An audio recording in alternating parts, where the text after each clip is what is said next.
Bonjour à tous, aujourd'hui nous allons voir le redressement mono-alternance. En premier lieu, on doit abaisser la tension.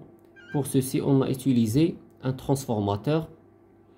À l'entrée, j'ai 220 volts que je ne peux pas mesurer directement sur mon oscilloscope.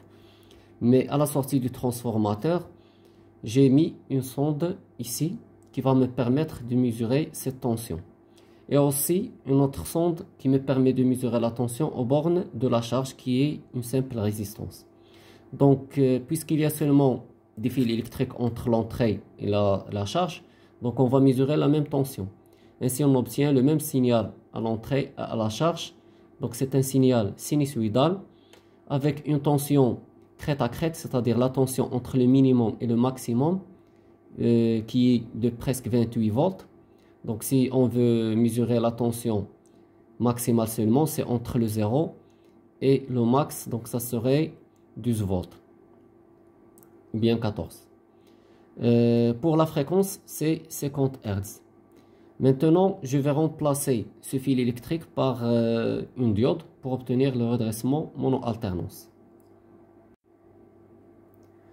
Donc après remplacement du fil électrique par une diode, on a ici pour la première sonde avant la diode, on a un signal qui est toujours sinusoïdal.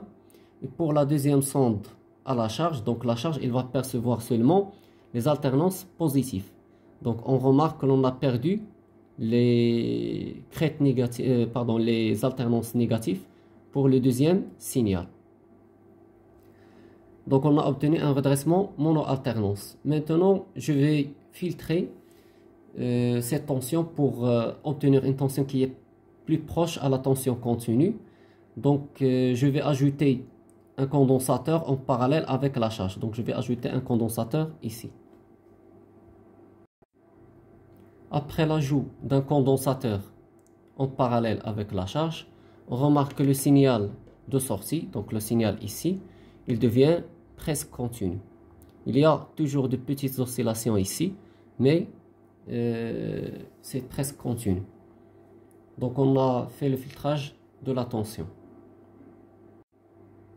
Si je cache ce signal d'entrée, on va remarquer qu'il y a une ondulation au début de chaque alternance, de chaque période. Comme ça, on a ici une petite ondulation et ici une petite ondulation. Ce n'est pas très visible parce que j'ai utilisé un condensateur qui est un peu trop large.